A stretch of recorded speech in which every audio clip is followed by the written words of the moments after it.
Hey, what's going on, everybody? Want to welcome you all to another episode of the Counterpoise Podcast. We have a really good show today. My name is Everett Stevenson. I'm one of your co-hosts. Hey, everybody. I am one of your other co-hosts, Samantha Adams. Hey, everybody. I'm another co-host. My name is Malik Foster, and we have a special guest today. His name is Calvin. Would you like to introduce yourself today, Calvin? Hello, guys. My name is Calvin. Really good friends with most of these amazing people on the show. Follow me on Instagram, Detroit Rojo, or Twitter, Detroit Red Shoe Black Bottom.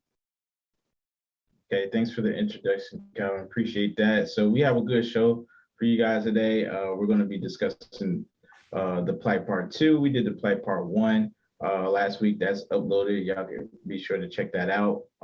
It's a really good show with some great women guests as well. So, but this week we are just starting off our series with Black men, the Part 2 of it. And we're going to be discussing how Black men are in their safe places and their plight in society, right? So how they're treated amongst other groups of people in society in the different areas, whether it's business, social, and any other area as well. So let's kind of get into it. Anybody want to start it off here? Yeah. So you mentioned in the topic safe spaces, and I think that was something that was really important because a lot of times we feel like there aren't a lot of safe spaces in which men can kind of either kind of present their worries or B not do it without necessarily being mocked for. And one of the reasons that we had brought that up was just because, traditionally it's thought that, a man should, carry the brunt and he should never say nothing, he should just be good with whatever and take whatever. And that's just what it is with becoming a man or being a man. Whereas, and so we see sometimes when we look online, we had a couple examples of how when men have expressed themselves, online a lot of times and we see it physically kind of stir up, whether it's in the emotions of crying or showing that they're breaking down in some sense. They've been made mockery and made memes for others to kind of use as a laughing point. I think one of the first ones that we saw occur was with the Tyrese, and he was crying, and how sometimes people kind of reference that, gift or meme whenever they want to show, that they're feeling some type of way. But I think it was important that we also look at those situations that's surrounding those images that we got. And I think in that one, he was crying because he felt like, due to the court systems, due to, the mother of his children, and the decisions that she were making, that he wasn't able to have access to his daughter. And that was kind of hurting him because he felt like, he wants to be an active parent in his child's life, and that he wanted to make sure that he was able to spend time with her and help influence the way that she was growing up, would be my understanding. And so we saw him just kind of break down and, plead to whoever, to the world, to just letting anyone know, like, how much it's hurting him so bad that something that was so private, that should have been so private, it had to manifest in a public nature, because he just felt like, there's nothing else he could do, you know what I'm saying, to kind of get that out. And that's what we're talking about when we're referencing safe spaces, where it just feels like sometimes, and some people will say maybe therapy might be that place for a person to go, maybe go seek, a psychiatrist or talk to them or something like that, or psychologist. And I think that could be possibly something that's available to us. But I know there's a couple other examples, and I don't know if you guys want to kind of reference it, and examples of either other celebrities that we've seen, or, things that might happen in personal lives or friends of ours, anything like that. I'll talk briefly about some examples here. So there's a lot of examples of the fact that men have to be tough, strong, emotionless, callous, kind of insensitive sometimes, right? But that doesn't mean we don't need help, like E mentioned, therapy and stuff like that, because men commit suicide more than women. So it's very important to, be aware of that and be aware of men's mental health. They're not just, this emotionless type of creature. They feel emotions just like women do. And I think that tends to get overlooked. Men's mental health and their mental state tends to get overlooked due to the societal pressures and peer pressures that, hey, you got to be tough. If you're being soft and weak, that's not a benefit to society. So we're really conditioned to be, less emotionalist, tough, to get the task done, because, quite frankly, there's a heavier burden on men to build society for the future generations, right? So that onus is kind of on us. I'm not saying that women can't help build the future societies, but that expectation is really on the men. Like, that expectation is not on the women. No one's like expecting women to help build future societies and solve all of the world's problems, right? That's roles typically uh, been up to the men. I mean, modern society has changed in some countries, especially Western countries, but for globally, it's still men's expectations, right? As a whole, but Western society is a little different.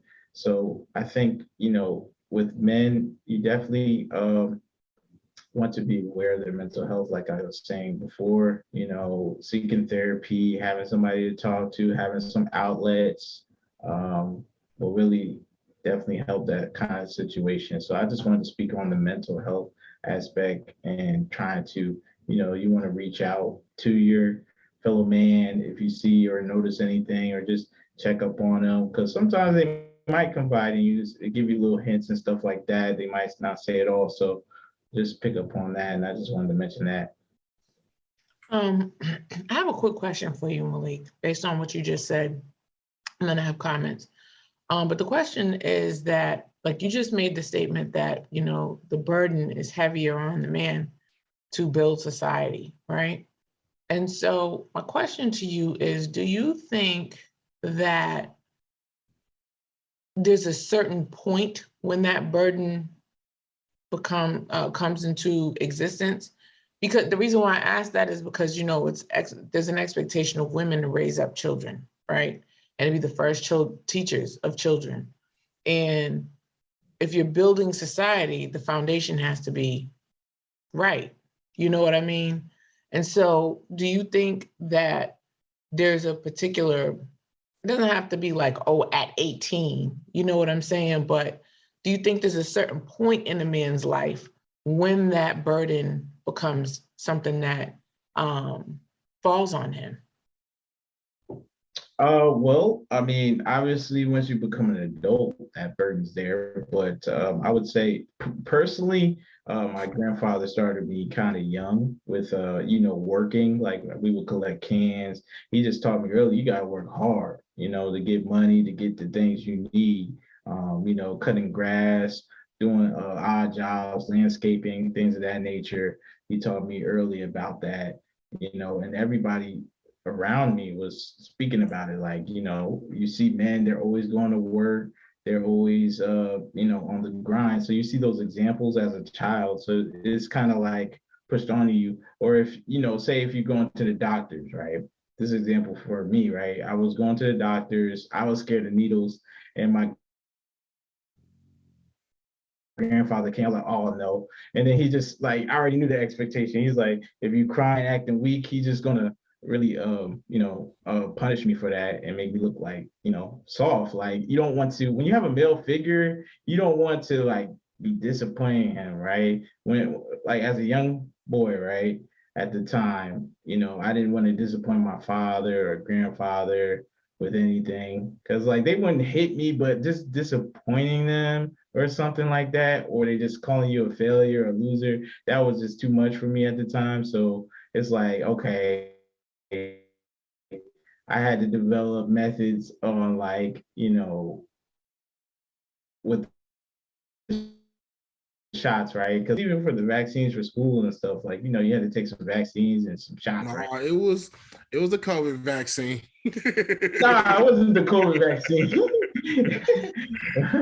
But I got a story about my most painful shot, but we could say that another time.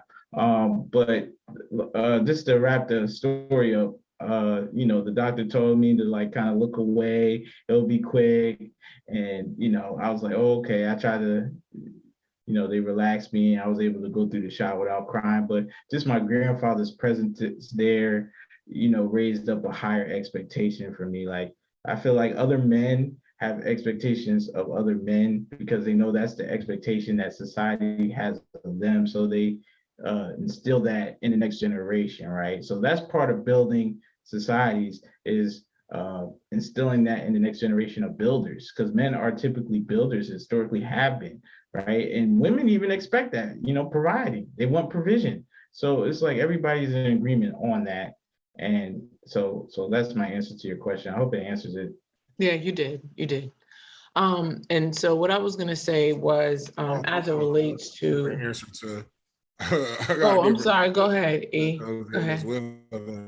And Kyle, just jump in whenever you want. Yeah. But for me, I also agree with what you just said, Malik, because I do think that it happens. It should happen as a young man grows up. You know what I'm saying? And it's great that you mentioned that, because we're gonna reference that a little later when we talk about the book of the week. But it also happens in those early ages, because like you said, you have to learn early on in life that you need to work hard. Like, and it's not to just say that you have to work hard just to work hard. It's to understanding that you have to work hard in order to get things that you need to get. Like this, you have to work hard in order to catch the breaks that you need in order to get to where you want to go. Because and sometimes things aren't, I think a lot of times when we look at society, it seems like nowadays people think stuff just happens by happen chance. You know what I'm saying? But you have to be working hard enough for happen chance to happen. You feel me? And that's why people talk about, like, within the universe, if you're putting in that energy, if you're putting in, that prayer, your prayers to your whoever you pray for, your higher power, if you're putting in that work and all of that time and effort and energy and all those things to diligently practice that, then you know that you're getting closer and closer to being able to have it. And so then sometimes you might catch that little opportunity that might break the door open for you. But if you just waiting on that, a lot of people will tell you it just doesn't come onto your hands like that. You know what I'm saying? You almost have to be putting yourself in position in order for the opportunity to come. And I think when you learn as a young man that as long as I keep working, as long as I'm always looking for a way to continue to provide, as long as I look to see it, because as a man, I think too, early on, that if you want to have more than just be yourself, if you want to have a family to care for, if you want to have a wife or a child, if you want to have responsibilities that is required in this world, you're going to have to do more than just take care of yourself. So you being able to take care of your basics, that doesn't mean anything as a dude, as a man, at least.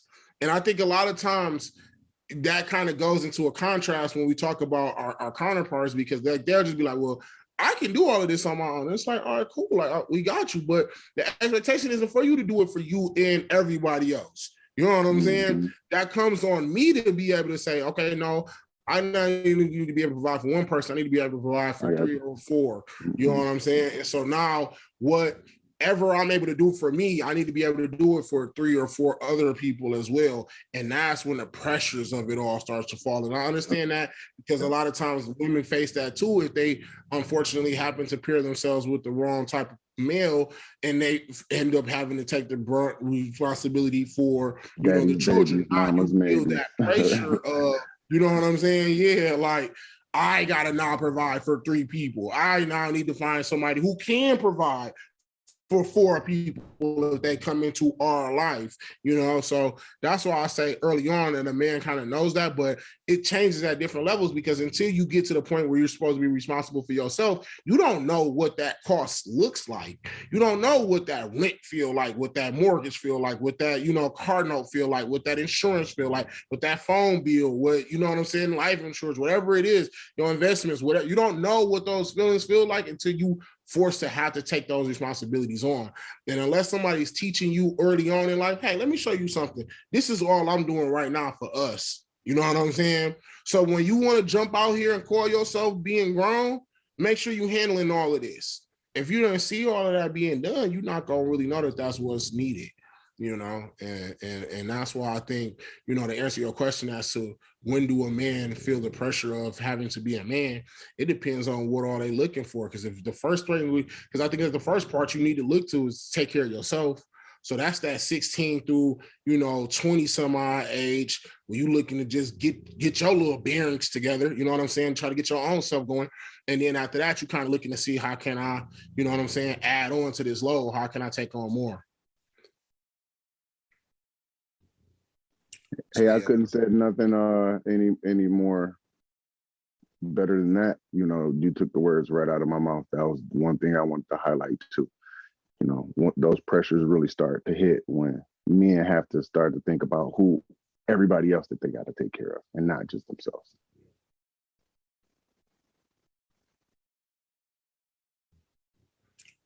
You muted, Sam. I said, well, thank you guys for that. I think that those are all very interesting points. Everybody, please pardon my voice. Allergies got me. They finally caught me. So I might sound a little extra raspy. I've got my Jada Kiss voice on. But one of the things that I wanted to say was, as it relates to, you know, safe spaces and mental health for men, is a lot of times, you know, especially within the diaspora, for years, taking care of your own mental health was something was even taboo or frowned upon. And I think amongst men, it's even harder because women are known for going to talk to their girlfriends, even if they don't go talk to a therapist or go to church and things like that. Like, they even have a hard time talking to each other. You know what I'm saying? Because communication between men is very different from that of women. Women are way more open and in tune with their emotions and things like that. A lot of times, even though men typically can be, I always get this mixed up. It's either men are more sensitive or more emotional than women, right? And I can't remember which one it is, because women are the opposite, right?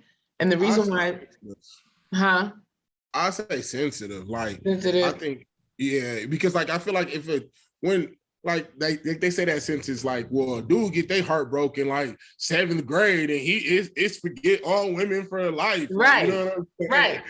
Right. And also say this, we're more sensitive and emotional when it comes to our women, but other stuff, no. I don't know about more emotional, because women are just emotional, but men are also very emotional. But a lot of times men have, well, no, I mean, women are just more emotional, period, about everything. You know what I'm saying? And men, the thing is, the expectation of men in dealing with their emotions, that they're not supposed to have any emotion that remotely looks, quote unquote, feminine, right? Like, you can't be sad unless like somebody died. You can't be, you know, you can be happy and you can be angry. And it's like, those are the only two emotions that men are really allowed to have based on societal norms. And I don't think that's fair, right? Really? But you're human, right? You get to have other emotions. It's okay to be upset. It's okay to cry. It's okay to cry because somebody broke your heart. It's okay to be sad, you know what I'm saying? At any point, like, just because something made you sad. But I think that, you know, a lot of times men will lean on women for emotional support. And because of the way that society has created a box for men to sit in, a lot of times even women are not there to be sensitive to the fact that a man might be going through something emotionally. And that right there can be hard, I'm sure, for a man, because who is it that you have to talk to? You know, there's that whole adage of you're always there for somebody who's there for you. And I think that applies a lot to men, because like you just said, Malik, you know, men have a higher suicide rate. And that right there is a huge deal. You know, would it be as high if men were more willing to seek out mental health help, or even physical health help, because men hate going, Black men especially hate going to the doctor. You know what I'm saying? Even though Black women have far more issues with going to the doctor, Black men just don't like going, so they don't. You know what I'm saying? And so that creates a whole nother issue physically, like health-wise, whether it's high blood pressure, high cholesterol, whatever the situation is. You know what I'm saying? And I think that it's important to recognize that Black women should be a safe space for Black men. Because Black women understand what it's like to be Black. She may not be able to understand fully what it is to be a man, but she should be able to be there to be able to support him in the way that he needs it. That's in part, I think, what it means to be the neck, right? To be the helpmeet, to be there to assist. And so, you know, because I mean, think about it. You guys even hear it all the time. Oh, stop acting like a girl, or be a man, pull your pants up. You know what I'm saying? Things like that, you know, and so it creates this expectation, because, you know, words are powerful, right? And I think it just creates this expectation, which can be, you know, kind of unrealistic. Just like, you know, we talked last week when we talked about, we talked about the expectation of women and how Black women are supposed to be so strong. I think Black men have that same expectation. It's supposed to be like these. I can definitely agree with to the point that you were just making, because I feel like I think it's kind of like a unwritten rule that, you know, as a male, you're expected, even as a young male, you know, to not show certain emotion when you're out in the streets. Right. I don't mean to say like streets, but like just out in public and society in general, because it's almost like it's a perception of you could be considered to be, you know what I'm saying, seem to be emotional or weak.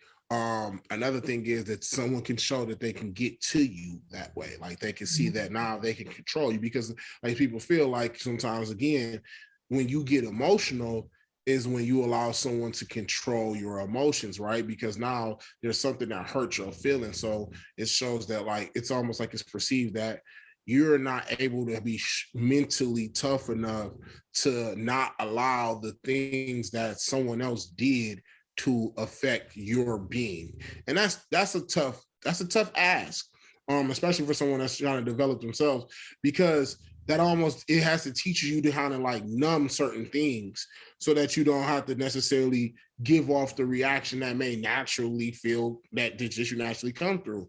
And, you know, I give a reference to it was so funny. I just saw a clip the other day in which it showed, I think, a clip of Kobe Bryant when he went back to Philadelphia in the All-Star game, and he won All-Star MVP.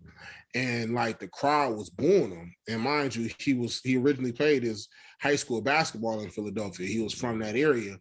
And so for him to be like, and the broadcaster asked him, like, how does it feel to be like from Philadelphia and to hear, you know, everyone boo? And he was like, you know, it hurts. Like, you know what I'm saying? I'm out here playing the best that I can. I'm giving everything to this game. And I'm watching, you know what I'm saying, I'm watching people kind of like, you know, boo me when all I've ever done was try to be great and display greatness. And you know what I'm saying? But it just kind of goes to show, like, sometimes that, you know, even in moments when guys have to face some of the toughest things, I can give you another example of a time I was watching the Kanye interview or documentary, and it showed where, you know, it was a guy who was kind of like one of his mentors early on coming up, and he like dissed him and came out with a diss record, but he just saw the dude earlier today, and he was kind of bigging him up. And then later on that night, he go on the radio and he tried to, like, you know, and when he sees the guy, it's like, oh man, it's nothing like that. It's just business. It's just been, you know, you popping right now. You got the name. You the big dog. You know, I'm just trying to whoop. And it's like, I said, you gonna try to snake me to get a spot, like to to try to get off your limelight right now. And then looking like, dang, bro, like I was looking up to y'all early on coming up. So it's almost like when Drake say like, yo, you see your idols become your rivals, because it's like, dang, the people who I used to think was cool, now they doing little sucker stuff. And you just learning, man, that's just one little dodge in the game. Like you still not even getting to where you going. You still ascending, and you seeing people who you was just kind of working with early on taking shots, join, and it's only letting you know that it's only gonna get heavier and heavier the bigger you get. The more you know what I'm saying, the more you grow, the more you're going to have to take on. And I think all of that has an effect on a person's mindset, because it's like, hey, man, you would think, man, the people that I came up with, they should be the most happiest for me, right? Like you seen my progression. You saw me not know how to do what I was doing. And then you see me, maybe you didn't see me keep working and outwork you, but you see my fruits of my labor come, and now you want to take shots. I think it's like, you know, it almost can equate to how I felt when Kobe felt like, man, dang, all I ever did was put on for the city. You know what I'm saying? I was here taking Brandy. I brought Brandy out here to the prime with y'all. You feel me? And y'all gonna do me like this? Like, you feel me? But yeah, like I think that's I don't know. Unfortunately, for like the men, like I think that's the cross you bear when you want to become something. Like when you want to be someone, like people might neglect you. And I think that's part of the things that I think women may face that too, but I definitely think men face it for sure, especially men that's trying to become successful. Like you understand that that's part of the territory. Can I jump in here on piggyback on what you're saying about the Kobe Bryant situation? It kind of makes you think like how Black men are underappreciated, right? Like they're doing much better, right? In the middle class, you know, they're not as many single dads, right? Most Black men are single, right? With no kids, right? So they're not out here creating babies without being married, right? Most of them, right? Over 50%. So that's more than half, right? So more Black men than not are single with no kids. So I just want to illustrate that point.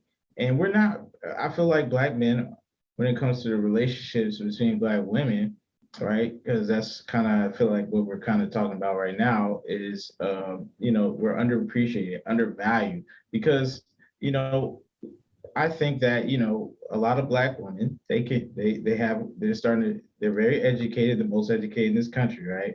Doesn't mean the most income, right? At all. But they're most educated in this country, and they're getting good jobs, doing businesses, doing their thing, right? They're improving, right? From an economic standpoint. So they feel like they don't really need a Black man. It's like, it's kind of like an option for them, even though the economics bear that they could use a partner, right? Hey, if you don't want to choose a Black man, that's fine, but you still need a man, right? But when it comes to a Black man and Black woman, I do feel like Black men go underappreciated for the things they do, right? If they're a Black man that's hardworking, maybe he's a little nerdy or whatever, he's on his purpose, he's underappreciated, as opposed to a Black man who's not on his purpose, not doing what he's supposed to do, what I call Pookie and Ray Ray, out here creating babies and stuff like that. Those are the men that are always talked about. Those are all the men that are always overrepresented in our community, even though they're not the majority of Black men, you know. And there's always this narrative like, oh, there's not enough good Black men to choose from. Well, yeah, there might not be enough Black men that make 6 figures, 6 packs, and 6 feet, but that's the case for all the groups. So it's like when it comes to Black men, there's always this unrealistic societal standard that they place on us that we have to meet to satisfy our women in particular. But other groups of men can be average or even below average and good average stuff. But with Black men, you got to be a super Black man, a super Negro, as I like to say, just to get what you should be already but getting. See, I think like that's the pressures of like what society brings, because again, we all can sit here and say that we know when you on your job, you need to make sure, especially when you know what I'm saying, if you not, it's not a lot of y'all, you need to be doing 2 to 3, you know what I mean? You need to be working hard. You need to be damn sure that you can say, oh, I know I'm better than such and such at my job. Like, you feel what I'm saying? You need to be able to say that about your peers. If you can't say that statement, I want to just add, because I think you guys make some very valid points about what Black men need, right? And what the expectations are. But the first thing that we started to talk about was safe spaces. And with all of these expectations from men and Black women, for Black men, where are those safe spaces? Where do you find them? Therapy is the only place. Sam said, Black women should be a landing space for the safety net for Black men. But most times you don't see that. We're expected to be the safety net for them, and then when it comes to our Black men who could serve as safety nets for other Black men, it's, you gotta be, so where are if you can find the church home, you know what I'm saying? I think that's one way. But aside from them, well, that's all they used to tell us, like church, then maybe nowadays therapy. But I think if you're fortunate enough to have a good peer group, which is one of the biggest things that I'm very thankful for in my life, is just being able to have, a couple of individuals that I could call on and just, really kind of like lay into, no matter what the issue is, whether it's family, whether it's work, whether it's whatever, and just be like, yo, this is how I'm looking at it. You know what I'm saying? And what do you think? Like, because I know I'm a Gemini, and some people that tell me that we kind of go up and down with things and we kind of rash to react. So I accept that and try to work towards trying to combat those moments when I think that characteristic may start to show itself. But I think like having, again, that peer group, but we need more than just our friends. Like, you can't call your friend every day, right? And be like, yo, this what's going on, this da-da-da-da-da, this the case, da-da-da, like, so, and I think a lot of times, like you said, like that would be something that you would like for it to be within your relationship and within that to have. But as we know, and I know a lot of women would explain this as well, that sometimes within relationships, depending on the type of relationship that we've had, when you start to bear certain stuff, that could be used as that sword to get cut against you. So, you tell somebody, yo, weak ass crying about, you know what I mean? Well, and this, that, and the third. And it's like, dang, like, I told you that in that moment because that's what you know what I mean? But it's okay, because at the end of the day, I ain't tripping about it. I ain't even gonna put that on your shoulders then. Don't worry about it. I just eat that up, and I'll hold on to that one, because it's just like, okay, you're right. That wasn't my burden. And you come to learn sometimes that wasn't my burden to place. And I've heard some people say too that, unfortunately, men need to learn that it's not their job to put that on a woman. And because of the fact that a woman may lose a little bit of respect for you because of the fact that they feel like, you complaining, or you worried about this, where it's almost like, you better off carrying that burden to your homie than be, all right, man, you know what? Don't worry about it, bro. It's like that. You know what I'm saying? It's like that. Don't trip, bro. Like, I get it. I understand. You know what I'm saying? Maybe try going about it this way. All right, you're right. You know what? Let me regroup. Let me come back at it. Let me rework it. Let me try to, you know what I'm saying? Let me try this reference. Like, let me keep working on the blueprint. Let me keep figuring out how I could attack this. Because at the end of the day, we know as men, you only can control what you can control, which is yourself. Everything else that come out you at this world, you got to learn to control yourself, because, if you do react to and respond to some of the things that make you feel some type of emotion, you're going to be responding all the time. You're going to be giving power. You're going to be giving power to so many other things, because, you know what I'm saying, you took it to be disrespectful, or you took it to mean something. Well, and also as men, to your point, we're taught to not be so always reactionary. A good, successful, strong man is not supposed to react to every single thing. We're supposed to be more logical. It's typical and known that, like, okay, women are more like that, reactionary to, that things that are being said. We think more deeply, right? They feel it, right? And we're thinking more deeply about it, more logical typically, but those traits they're not mutually exclusive to those parties, right? Men and women, but that's typically how we behave. I have a But little go ahead, Sam. I have a little bit of pushback on that one, Blake, as it relates to, as far as women being more emotional and men thinking more logically. I wholeheartedly agree with that. You know what I mean? But as far as being reactionary, I think Black people are expected to be reactionary.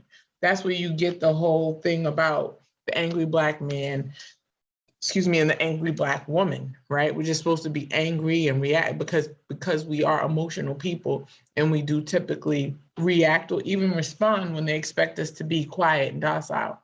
And so I think the issue there with what you're talking about is that when a Black man reacts, though, it becomes problematic for society. That's based on stereotypes. It's based on the view of the Black man, things like that. It's not to say that it's okay. Like, society makes it seem like it's not okay for Black folks to get upset about something, especially the Black man, because it's like, if a Black man gets upset, oh no, it's like a tornado. World War III is about to happen. That's true. Right? Like, they always trying to mitigate our plight. Like, oh, it's not that bad. Oh, slavery was to go. Oh, y'all should pull up your pants. Right. All this other stuff. Like, exactly. why are you around here? Right. All of that stuff. And so you driving while in that skin. Like, come on. Right. Like, don't drive no nice car in this neighborhood. Right. Exactly. All of that stuff. And I wanted to make sure I clarified something and responded to something that he said as it relates to women being a safe space for their men, right? For Black men. It's not to say that Black men are not supposed to be a safe space for Black women. That's one of the expectations, right? But I think also too, Black men have, when you're selecting a Black female mate, you have to also remember that if you were going to be in a situation with somebody that's going to be supportive of you, it includes being emotionally supportive as well, right? Because a lot of times women, this because of the way society has created this illusion that Black men are not human, right? And that's the way I see it. That's my personal opinion. I'm not giving that to anybody else. But I feel like a lot of times Black women look at Black men like they're robots, and like they're not supposed to have a whole lot of emotions. They're supposed to just deal with it because that's what society tells us, right? And so when you see that emotion and you see all that, like, I'm dealing with my own stuff, it's going to be hard for me to be there and be supportive of you. But then if you can't be there to support your mate, should you be in that relationship? That right there is the true question, right? Because what is the point of being with someone if you can't be there to support them? Whether it be, and support doesn't come solely in financial, like when you're talking about finances, it comes it comes in a myriad of ways. And I think it's important to recognize that. So, Black men, when I said Black men should be able to go to their female significant other, their Black female significant other, and receive that support, it should be, I'm specifically talking about a good place for them to talk about the things that they have going on mentally, emotionally, and things like that. They have to be, vulnerability is the word that comes to mind. Black men are expected to never be vulnerable. And I think that it's important for Black men to be vulnerable. Like, even when you look at the internet and you go on social media, right? You see all these famous Black men that have had issues of vulnerability and sentiment, and they get clowned for it. Look at Will Smith. He was felt away when Jada was up there talking about entanglements, right? Or even when he got up there and he slapped Chris Rock. Those were all moments of emotion and things like that. And, rather than addressing what is he going through, people are just making jokes, whatever. Also, too, nobody's even really talking about how that may have affected Chris Rock in that moment, right? or when people are doing these things like Tyrese is a great example, right? Tyrese was going through something where he wasn't able to see his kid. You know, it wasn't like the Kanye situation where they're going through a divorce and Kanye wants to just see his kid more or whatever it is. You know what I'm saying? Because he was able to see his kid. You know, he was making it seem like he wasn't able to, but he was. And he was also crying about Kim, I think it was Kim, having an abortion or something like that. You know, things like that. But with Tyrese, he was not able to see his child. And he was really, really going through it. And he went on the internet and he was venting about it because he needed a place to go. He needed a place to go to vent. He needed somebody to talk to. And so what he did was he put it out there to bring awareness to the fact that not only that he's going through this situation, but there's so many other men that are going through this type of situation too. And he broke down. And I mean, you know, we all laugh about it and it may be funny, but we may laugh about how he looked and what he said and how he sounded and all that. But his emotions were very real and they shouldn't be invalidated. And his ability to be vulnerable in that way, I think, is important because I think that more Black men should be vulnerable in that way. Maybe not necessarily by putting it on the internet or anything like that, but they should definitely there should be a safe place for Black men to be able to go to when they do have these moments of vulnerability. Instead of saying, oh, I'm gonna go talk to my boy, and your boy's like, man, ain't nobody trying to talk about that right now. They're looking at you like you're crazy. You know what I'm saying? Because they don't want to hear it, you know? And I think that right there is a big deal, you know? And as it relates to Black men socially, you know, the social standing is, and the expectations are that of, like I said before, somebody who's stoic, somebody who's like a robot. You're not allowed to have emotions and be vulnerable. You're allowed to have certain emotions, but nothing that makes you look soft or weak or anything like that. And there's a lot going on in the world, especially for Black men.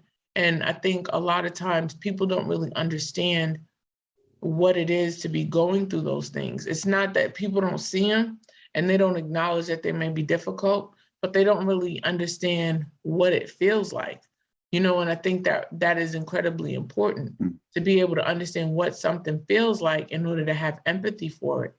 And you don't have a whole lot of Black men that get up and speak about what it feels like. They just say, this happened and it's wrong.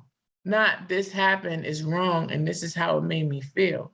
So I think that if more people understood what things felt like, they may be society. But Sam, that kind of goes to the vulnerability thing that you were talking about. Like, you know, we can't be weak, right? We don't want to be known as beta males. So we're saying like, hey, we're going through this and we're like, oh, this is hurting us. Women and other men are going to look at us like we're weak. We're not alpha men. Like nobody wants to be the beta male or have that reputation, right? Even if you are beta male, you just don't want everybody to know it. Like, you don't get tired of this alpha, beta, this to type of you know male. what I mean? How about being the male that's most conducive to being the best version that you are? I think that's part of the issue. When you know, Sam, you said a very good word. I think the issue is we lack compassion and empathy for Black men. You know, again, we are supposed to be providers, protectors, all X, Y, and Z, all on top of being emotional and vulnerable, and while being super Negro. That's why I said we got to be super Negro. Like, we got to do it all. We got to do our job. We got to be in tune with their job. And then you know, if y'all lack, we're supposed to pick y'all up. But when we lacking, but again, it ain't even a man versus woman thing too. Again, I always try to tell my Black brothers that it's up to us to fix the problems for us. You know what I mean? And we have to talk amongst each other.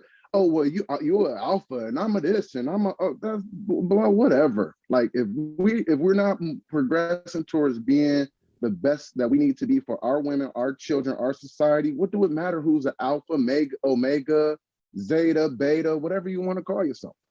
What do it matter? Right. And I want to answer your question, Calvin, about the safe place real quick because I didn't answer it. I was going to say it starts with families, right? That's the place you want to be feeling safe. So when you have a Black man, Black woman, a structured family unit, you can feel safe there. That's why it's very important for Black people to get these marriage rates up, you know, be together more, because that's a safe place for Black men, right? If you can't confide it with your family, where else could you feel comfortable confiding, right? Logically speaking, like, are you going to confide in a stranger, maybe a friend, right? Maybe, you know, but that leads me to my second point, right? Where you could be safe, where Black men can feel safe is the community, right? Where it's your religious institution, friends, you know, your local neighborhood where everybody come together, maybe community meetings, stuff like that. So those are the main two places I feel like Black men can feel safe where they're supposed to feel safe. You know, outside of that, like, you can go to therapy, like you said, but that's like a not personal thing. It's like, okay, I want to hire somebody who's a professional to help me work through my problems. But a lot of people aren't going to go through that. So I think the natural, normal way, outside of like, okay, I have a serious problem, an expert need to handle this, or if you just have your day-to-day problems and it's stressing you out, you don't really need an expert, but you just need somebody to talk to. You just need to feel that love, that day-to-day. You're going to get that from your family and community. So that's my answer to your question on the state. I think, Malik, you just touched on something that's important as it relates to therapy. I think that a lot of people have the view that you have about therapy, but I don't think that that's really how therapy works. And I think that in part, if more people understood more about how it works, then more people would probably go. And the reason why I say that is because you can go to therapy just to talk about the stresses and pressures in life. You can go to therapy and be perfectly happy and still have stuff to talk about. You can go to therapy and have a major issue and talk about those major issues as well. That's the thing about therapy, because therapy should be an ongoing thing. And therapy doesn't always have to be there to dump all the negativity. It's not a dumping ground all the time. Sometimes you can go in there with praise reports and great things that are happening, because it's going to keep you going on that momentum, keep that momentum going in your life to continue to elevate. And I think that one of the things that Black folks look at when they say, I'm not going to talk to some stranger, but you might go talk to somebody you know who's just going to turn around and tell your business to everybody. But if you go to a therapist, that's like a lot less likely to happen. Well, can I kind of clarify a little bit, Sam? Yeah, sure. Like, what I'm trying to say is, like, there's certain problems that maybe the friends and community can't really help you with. Like, some people have deep issues where they need a professional to help them.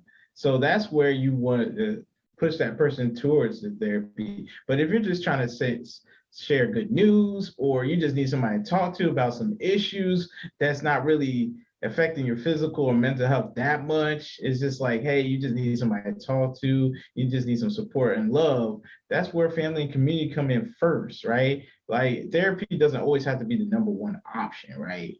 Right, and I'm not saying that it does. That's really all I'm saying. Like, oh, every time you have a problem or issue, you gotta go run to therapy. So No, I know you're not saying that, but what I'm saying, what I'm saying is that is available in therapy as well, right? It doesn't have to be the first option. It's just definitely something that's available.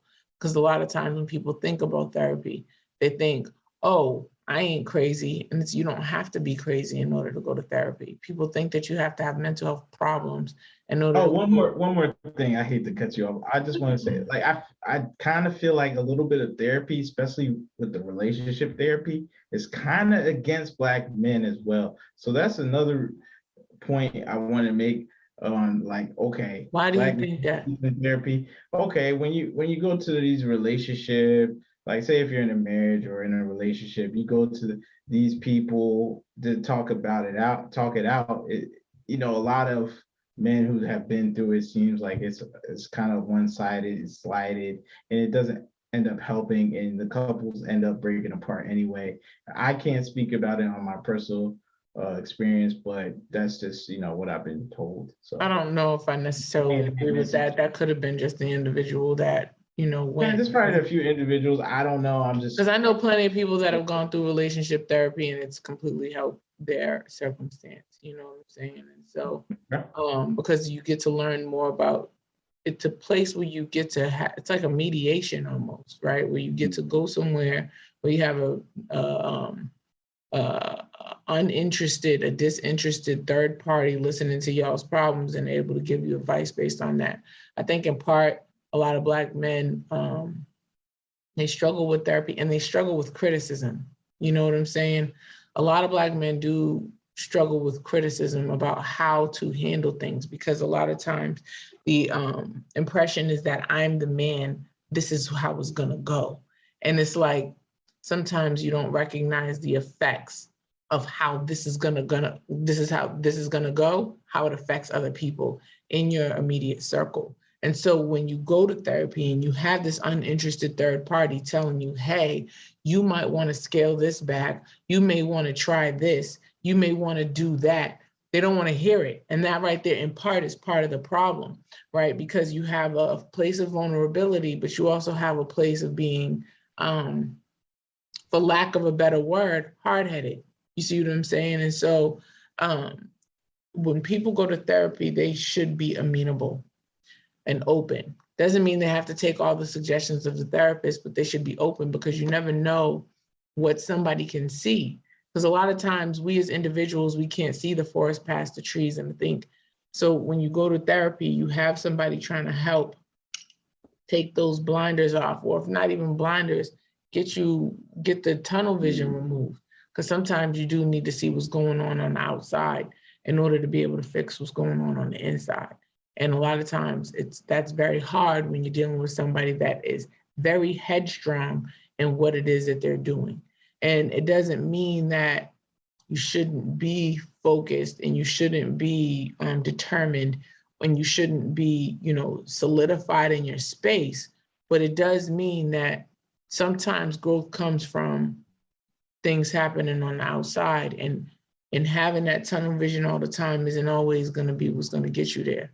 So, I did want to just make sure that I said that, and it's not to say that all men are like that, all Black men are like that at all. No, I'm not saying that at all. I'm just saying that sometimes that can be part of the problem. When couples therapy, when Black folks go to couples therapy specifically, that's why it's important that if you do go to a therapist, hold on, let me just say this one last thing. You go to a therapist, it might be a good idea to try to find a Black one, because they can relate to you better. I appreciate that. Well, I just want to come in with a little bit of notes and some statistics, just as I was looking up this topic. And one thing that I saw that was interesting, Forbes did an article about mental health in the Black community, and it talked about how, the National Institution of Minority Health and Health Disparity had a study that showed that, African Americans are 20% more likely to experience, serious psychological distress as compared to their white counterparts, and that the rates of major depressive disorders in young Black males between the age of 18 and 25 had increased between the time frames of 2015 to 2018 by over, I think, like 3%. And within this article as well, it mentions a couple different things about just like the psyche of Black males, and some of the things that they're seeing also in the images that's seen online. I think this is another one real quick. We didn't really necessarily touch on this one too deep, and I'm gonna be very fast with it, but just referencing how we see the image of the Black man being changed a lot of times. For sometimes before, it used to be, kind of like a Paul Bunyan mindset. You know what I'm saying? Can he beat the train? And you know what I'm saying? Just working hard, strong, to nowadays, the image has kind of changed into, and then also, you had this, like you said, super predator type of mindset that was at one point in time that was used. And then to now, it's the Black man is always the super Negro. Whatever he, no matter what. And as I'm about to go into this next phase, you know what I'm saying? When it comes to like the now more flamboyant, to like wearing the, you know what I'm saying, the dresses and the doing the, you know what I'm saying, that also is something that's being seen. And at first we didn't the emasculation process. but we can just use an Masculine. example of like two different time frames in which we see examples of individuals who, again, they grew up in two different time frames, but just the way that we see the imagery of it, it causes me to like call into effect how you have to watch the way that society portrays this Black male. Because if you're looking just on the outside looking in, and you start to like, if that's your only way of maybe having that interpretation, sometimes you might start to think that it's more of something that is not. And I'm referencing how like you can see a lot more whenever you do happen to see somebody who may be Black that's on a TV show that maybe have a lot more whiter counterparts, they may be playing a gay role or something like that, or they may be playing even on like a trans or something type of Or position. they won't even have Black families together on TV, or they have these definitely don't media show talking about how Black women need to start. They're really pushing dating outside their race because for the fact that there's not enough qualified Black men, even though Black men on average make more, on average are single without kids. I'm like, the statistics are in favor of they should be going after Black men more, and Black men want to marry Black women. So I don't really get why they're pushing this. Well, I get why they're pushing it, but I was gonna it's say wrong why they are pushing it. And a lot of too many Black women, too many. I'm not saying all, too many feed into these narratives and fall into these traps that the media's portraying of us, saying that we're all just not any good. We're all either thugs or athletes, or we're just players, or we don't want them, or we want white women. Just all this other stuff that we want to do everything but be with them. That's what they want to portray, or we're just not good enough. Like, y'all don't deserve to be with that guy. Like, look at him, he's trash. Like, that's basically what the media is portraying of Black men, and that has to stop. But that's, like you said, Calvin, that's up to us. By, we have to build up the media outlets. That's that's the expectation on us. Us men, we have to build our image up to make it better. We have to demand better in terms of representation in the media. And we have, I agree. And we have to be very mindful of the imagery that we put out, especially for those who see it and understand it. You know what I'm saying? Like, once you kind of like, it's one thing if you don't know that you're a part of it, like, and you don't see the whole thing. So you're like, whatever, I'm gonna just go about my day, I'm gonna do what I'm doing. But like, once you kind of like recognize that, hey, no, I don't really like the image that's being portrayed of me. Because if it's not me being, plastered, just showing, oh, here goes somebody else that lost their lives, you know what I'm saying, at the hands of, whatever. If it's not that, then sometimes it's this, and it's not necessarily showing like, I applaud all the time whenever I see images online where I see, they show either a strong family structure or, because those things, like you said, just aren't being shown. And then when we reference the fact that when we do see it, and again, I don't necessarily want to draw too much or call anyone out, but it does seem like sometimes when we do see it, it seems so over the top. And that's the times where we talk about where it's like, they like to throw in the why are y'all so much in the spotlight with it? You know what I'm saying? And those are the things that cause into question, like, is there an agenda that's beyond this, or is it just what it is? Because if it was what it was, we wouldn't necessarily know every little detail about what's going on with this. But since somehow, you in a certain position and you have this, it seems like, you know what I'm saying? It looks like the agenda is to push forward this, this imagery of what you got going on. And that's what I said, like I said, when I referenced, the difference between maybe watching how it was when you may see how Magic and his son and his family were versus like how we see, the Wade household and how their children are being raised. And you know what I'm saying? They seem to have some of the same characteristics as far as like, young men identifying maybe as women or, But see, the thing about those images being portrayed is that's not the average situation. Like, those guys are celebrities, multi-millionaires. Those aren't the normal working class, blue collar Black people. So we need to see more representations of that in the media, not these athletes and and all this other stuff. Like that's not the norm. Like we need to see what's the average stuff so we can set out these expectations. Like, hey, if you're making average money and you're doing, you know, normal blue collar work, this is what you should expect. But what's portrayed is The average rocks of the world. average women working average jobs, making average income. The average black man is just this monster that's trash that you don't need to be around. And that's not the case. Y'all two should be together, or at least try to be together. Or if you want to be with whoever you want to be with, you can be with them. But you just don't need to have that image where, oh, okay, that guy's trash because he's an average black man. There's average white men too. There's average all kind of men. There's nothing wrong with that. But when it comes to a black man who's just average, hardworking, making average money, doing average stuff, they're trash. Yeah, like that is always like that. Unless he's six figures, an athlete, or super Negro out here. That's the only black man that's good enough, and it's not enough of them to go around.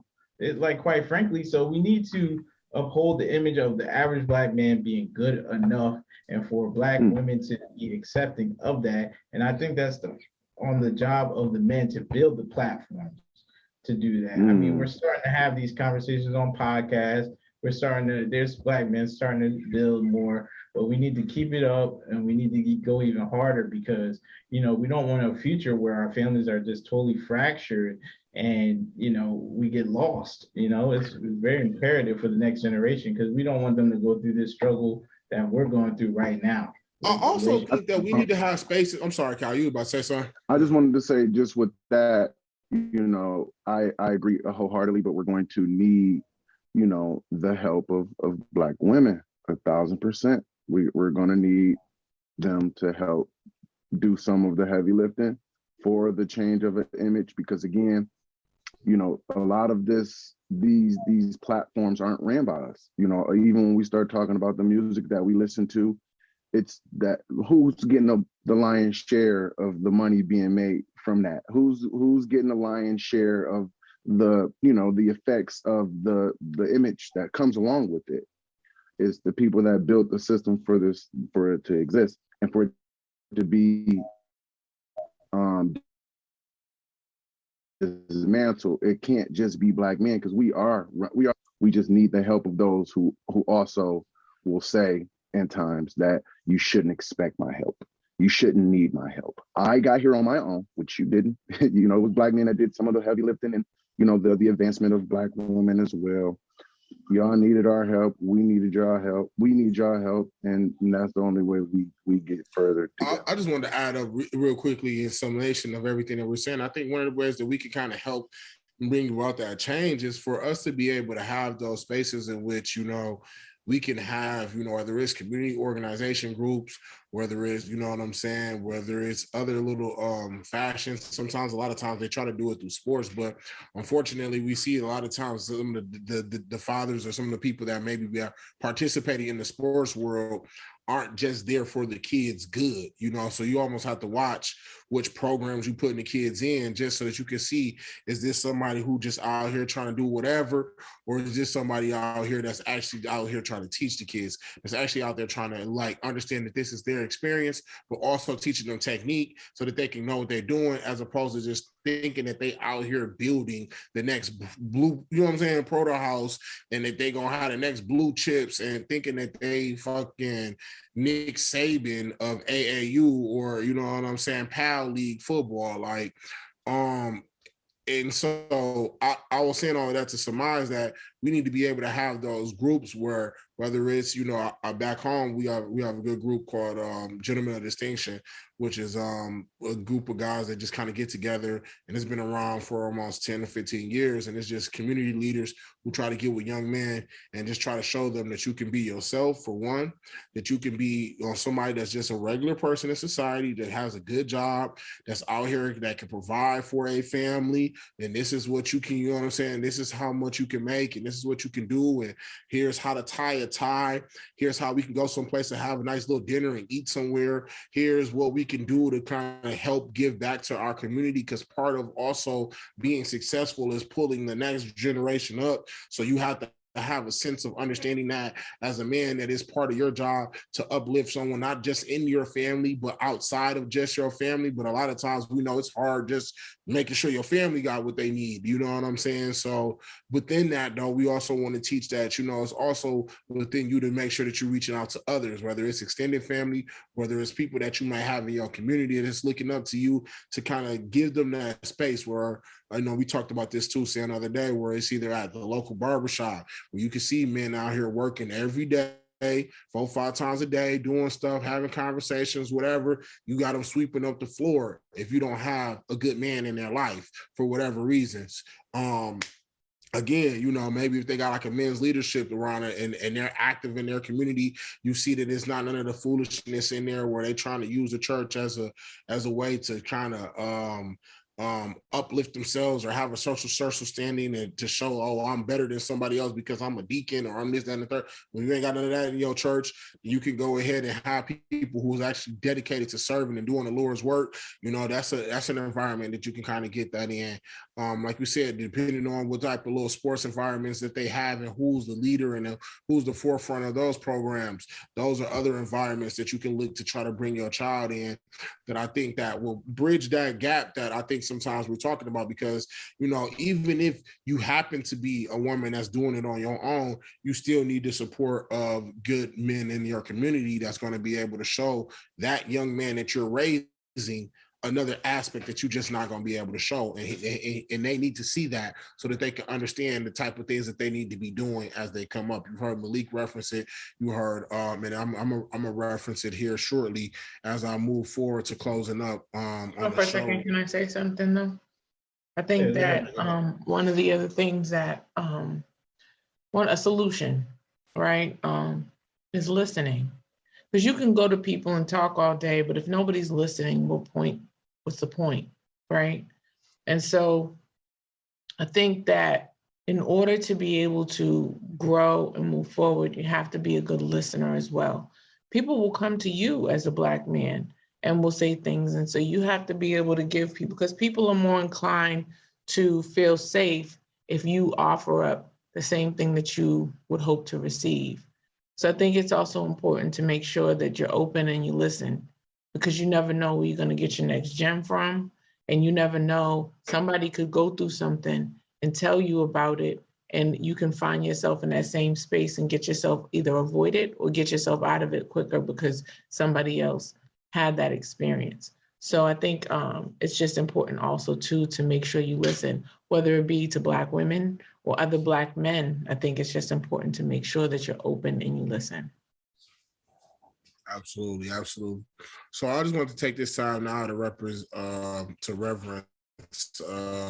some of our Black business of the week that we were representing.